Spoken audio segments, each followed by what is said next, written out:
Hi అండి, నమస్తే అండి. ఏంటి ఇన్ని పొడులు అనుకుంటున్నారండి? 5 రకాల పొడులు అయితే ఇక్కడ తయారు చేశాను, రెడీ చేశాను. చాలా బాగుంటుందండి. ఇక్కడైతే శనగల పొడి అండి, శనగల పొడి అంటారు, పుట్నాల పప్పు పొడి అంటారు, బద్దపప్పు పొడి అని కూడా అంటారండి.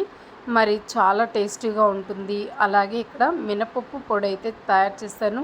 ఇది కూడా చాలా బాగుంటుంది. మంచి స్పైసీతోనే తయారు చేశానండి. అలాగే ఇక్కడ వేరుశనగకాయల పొడి, ఇది కూడా మంచి ఐరన్ అండి, చాలా టేస్టీగా ఉంటుంది. మరి ఇంట్లో తయారు చేశానండి. ఇవైతే బయట ఇచ్చి ఆర్డర్ ఇచ్చి తెప్పించినవి కాదు, ఇంట్లో స్వయంగా చేశాను. ఇక్కడ కొబ్బరి పొడి, ఇది కూడాను చాలా బాగుంటుందండి.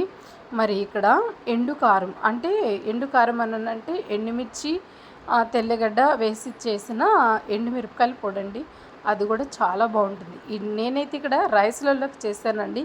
రైస్కి కానీ, ఇడ్లీకి కానీ, దోశకి కానీ వేడి వేడిగా మనము కాస్త అన్నంలోకి అంత పొడేసుకొని నెయ్యి వేసుకొని తిన్నామంటే చాలా బాగుంటుంది. గ్లాసు నిండా మజ్జిగ తాగానంటే ఎండాకాలంలో కూడా చాలా చల్లగా బాగుంటుందండి ఫ్రెండ్స్. వేడి చేస్తుంది అనుకుంటే మాత్రం ఇక్కడ ఇన్ని పొడులు ఎందుకు చేసాము అనుకుంటున్నారు కదండి.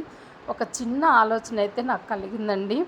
మరి నాకు చేతనైనంత వంటలు అయితే నేను చేయగలుగుతాను. మరి అందులో పొడుల బిజినెస్ ఎందుకు పెట్టకూడదు అనే ఆలోచన వచ్చినప్పుడు వెంటనే ట్రై చేద్దాము అని అనుకొని మరి నేను మా వాళ్ళకి కొంతమందికి చెప్పానండి. వాళ్ళు వెంటనే మరి వాళ్ళు స్పందించి అసలు నువ్వు చేస్తే ఎంత బాగుంటావో అని వాళ్ళు వెంటనే మాకు చేసి ఇవ్వండి అని అయితే ఆర్డర్ ఇచ్చారు. మరి వెంటనే అయితే నేను ఇక్కడైతే రెడీ చేసేసాను.